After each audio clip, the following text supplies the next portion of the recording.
All right, guys, welcome back to the channel. Today's video comes from Sav Says. I will leave the link in the description below, and it's titled Nightmare City, How Portland's Decriminalization of Hard Drugs Destroyed the City.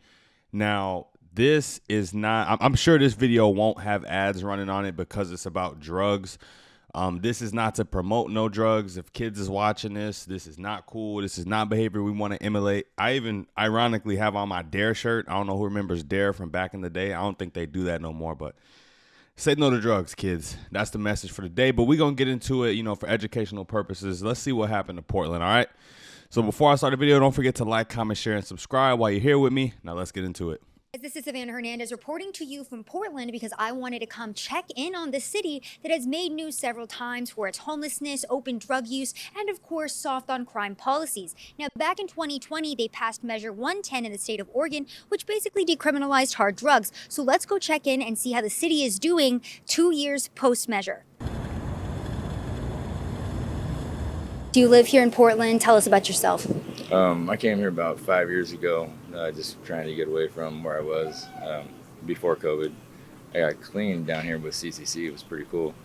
And then COVID hit, and I lost my house and my job, and came back to the streets because that's what I know. Can I ask you what's this hanging on your neck? This is my tutor for smoking heroin or fentanyl.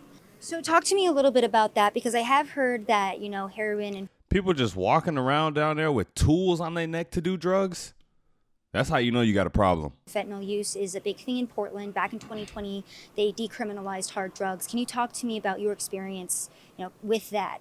I didn't really notice a change because downtown people have been using, pretty much whenever, wherever they wanted for a long time.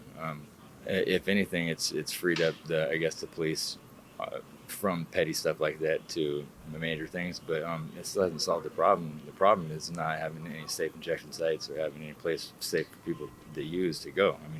You can't even go to the bathroom here anywhere because they don't want people doing drugs in the bathroom. Well, if they don't want people doing drugs in the bathroom, give them a place to do drugs. It's pretty simple. And can we get?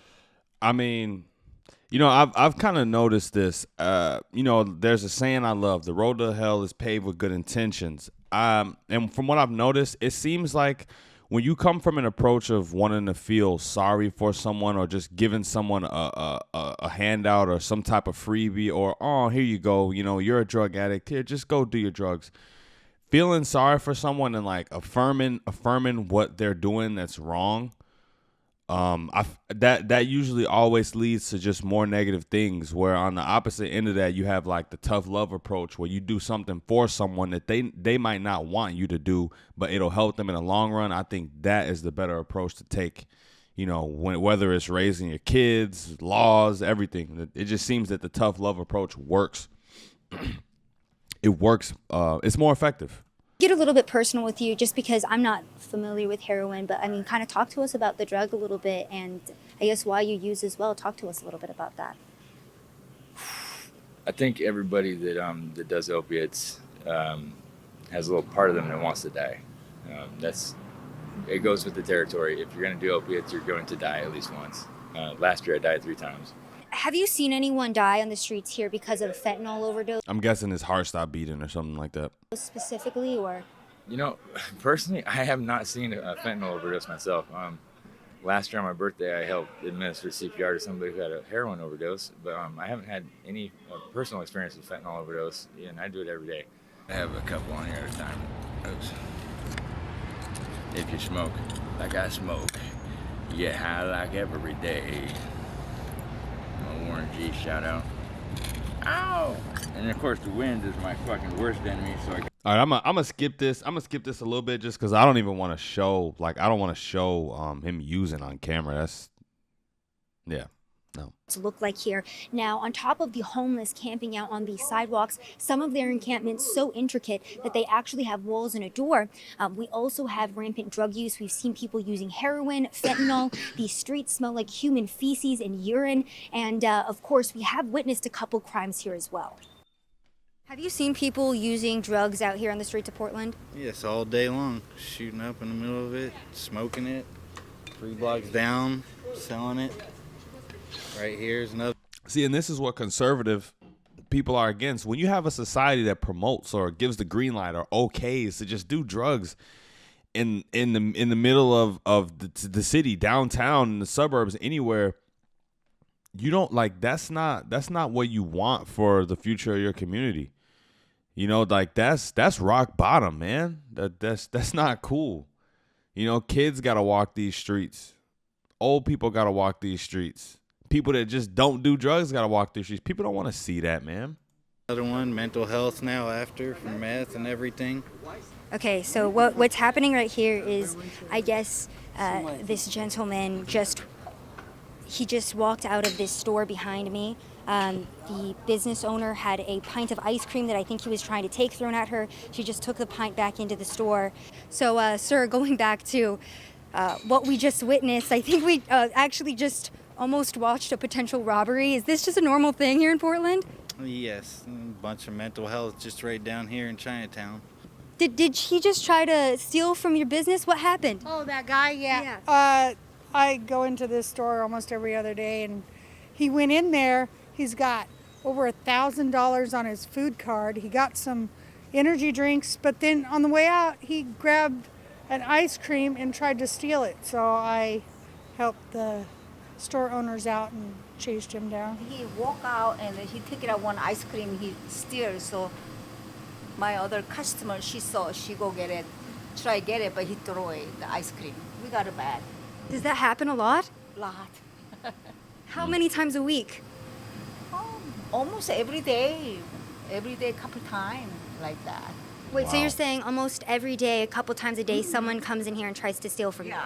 Yeah, And that's just normal? just the normal. And I'm sure she's told someone about it, probably tried to report it to someone, but, you know. Is that the first time you've seen something like that over here? No, No. it's not. I'm from Texas, so I'm trying to show people what's really going on here in Portland. Is that an everyday occurrence? Maybe every other day. Probably from this store. If you talk to the owners, they deal with it a lot. Have you seen people using hard drugs on the streets of Portland here? Every day, all day, you name it, I've seen it.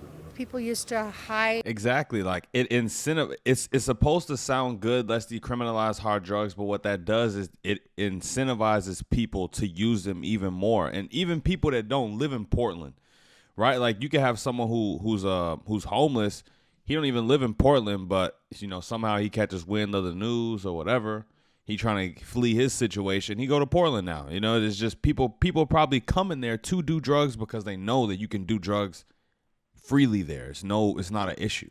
They tried to find places that were out of the way, and so they weren't seen doing the drugs. And now that they've decriminalized it, it's like they do it everywhere. They're rolling bubbles, shooting up, smoking their fentanyl. All right, y'all, so what is happening behind me is a gentleman just OD'd on heroin. We called the police to try to help him out. A bike police officer just rolled up, and we're trying to get this man help. Again, there's a needle right next to him. Another homeless woman came up and was digging through his pockets to, what she says, try for drug treatment, but I can't arrest them anymore and kind of force any treatment upon them. So, Let me go back a little bit. Hear what this guy's saying. about what just happened. so it looks like he overdosed.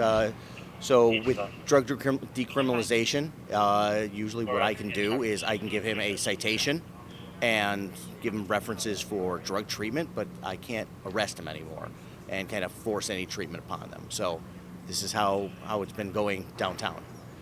Drugs are pretty prevalent. We have a lot of people who say they come down here because of the availability of drugs. Is this I just said that. the normal everyday scene on the streets of Portland? People People overdosing? Yes. Yeah, several times a day we have people overdosing. It was worse in the summer. It's not as much right now, but there were days where it would be 4 or 5 people overdosing almost at a time in a couple block radius. So it seems like this man is moving. Can you walk us through what they're currently doing for him right now? No, because I don't know. Not sure. No, with the paramedics, I just know that they're helping him out. They're probably giving him Narcan, take his vitals, see if he wants to go to the hospital.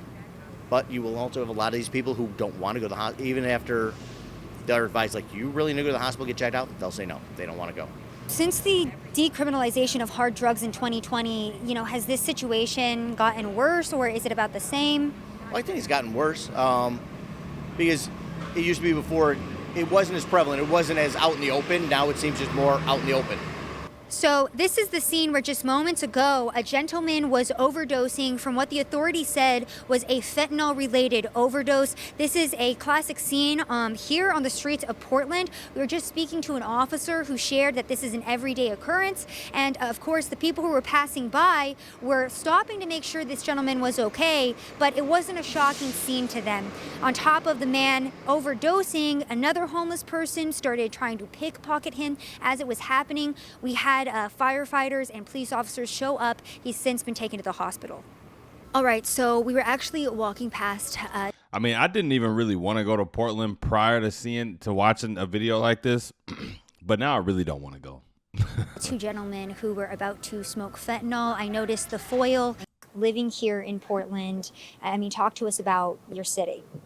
I would say that. Yeah, and again, guys, I'll leave the description and I'll leave the link in the description below. I just don't want to, have too much camera time of, people using drugs. My neighborhood is quite a bit safer than other people's, but this is very raw, it's explicit. Still, everyone's on edge. There are people who have crawled into homes during the day in my neighborhood. Through the windows when, their children were home. People's cars just disappear. So everyone's just really tense and afraid that it's going to be them next. And next door, the app is a mess. People just say, It's third world shit right here. oh, it's my turn, my turn to have my car disappear or to find somebody, inside of my house. People steal cars with children inside of them here as well. It's happened multiple times where someone either turned around to go, get something from their car before coming back out and driving their kid somewhere, or got out of their vehicle and had it idling, and it just gets driven away with the child inside of it. As a Portland resident, you've been talking to me about some of the crime that you've experienced here in the city. You were mentioning the license plates and how you've seen people drive around without license plates at all. Can you talk to me about that a little bit more? Yeah, so in the city of Portland, they've decided that enforcing traffic laws is... Portland police officers will no longer stop drivers for low-level traffic violations. Portland officers will no longer be directed to stop drivers for low-level infractions like equipment failures or expired plates. Racist, and that it benefits people of color to not enforce them. What that means is that you can be speeding, you can be driving without a license plate, and no one will stop you for doing that. I witnessed a catalytic converter theft in front of my house. It was... Whoever's making the rules in Portland just wants chaos. They must want it. How can you be this dumb? Come here and do drugs. Come here and you won't get stopped for any traffic violations. What's next? In the middle of the day, maybe 2 p.m., and I was sitting outside and I just saw these people stealing our neighbor's catalytic converter, and of course they were in a car with no license plate. But I see people driving without them all the time. Now, the homeless issue in Portland has gotten so bad that even Mayor Ted Wheeler is considering creating specific sanctioned homeless camping areas that are going to house upwards of 500 people each. The homeless issue is now spreading into suburban Portland. You go to people's neighborhoods and you will see the tents pitched up. Yeah, because see, the thing is I remember I went to California in 2017, 2018. I went twice, 2 years back to back. And I saw a lot of homeless people out there. A lot of homeless people go to California. California's had a homeless problem for years, right? But a place like Portland isn't as big as California. I don't think they have the liberty, or Oregon isn't as big as California. I don't think they have the liberty of having all of these people just, migrating here because, there is homeless people migrate. They do migrate. They'll move to a situation that's better for them and whatever type of lifestyle it is they want to live, whether it's drugs or, whatever it may be. But yeah, Portland has to do something about this now, because you let this keep going at this rate, and you won't even recognize Portland from this point. It'll get even worse than this. And this is sad. This is really bad, honestly. Up all around their neighborhoods. It's becoming such a problem that even Mayor Wheeler is having to address it now. So we're near the Hawthorne Bridge here in Portland, and we happened upon this actually quite large homeless encampment. As you guys can see behind us, this was an entire building that was created with wood. Members of Rapid Response BioClean Portland are here tearing it down. They said that this is something that they do 5 days a week, and this is a very common scene here of just coming in, cleaning up these homeless encampments. Now, this is also the same company that recently fired one of their employees after he took a video of how many needles they're cleaning up off the streets of Portland every single day. So I've been Oh my goodness, man. a video of how many Y'all see that? needles they're cleaning up off the streets of Portland every single day. So I've been in Portland for the past 3 days because I really have wanted to give you an inside and on the ground look of what the streets of Portland really look like. Now, we're in an area that's close to the Pearl, which is supposed to be a pretty nice area of Portland, or typically was, but as you guys can see behind me, we do have those encampments littering the streets, and then we turn down this way, it's the exact same view. I've been walking throughout downtown Portland because I have been trying to really get the full picture of what we're seeing on the streets here. Drug, crimes, homelessness. It really is potentially worse than the media is actually painting it to be. Even Ted Wheeler thinking about proposing a homeless ban, if you will. He's wanting to make sanctioned camping sections where they're going to be housing upwards of 500 people in 3 separate homeless encampment areas. So Mayor Ted Wheeler thinking about doing that as, again, homelessness ravages this once beautiful city. All right, you guys. Well, I just want to say shout out to Sav Says for her great work. You know what I'm saying? My video wouldn't be possible if it wasn't for her going out there to Portland and doing her investigative journalism. So shout out to Sav Says. I'll put her in the title. I'll put the link in the description, all of that. Let me know what you thought about that in the comments below. Don't forget to like, comment, share, and subscribe for your chance to win a free Insider Plus or All Access membership to the Daily Wire, which I will be giving away at the end of the month. All you got to do is like, comment, share, subscribe on my videos. That's it. But yeah, till next time, guys, I'm out. Peace.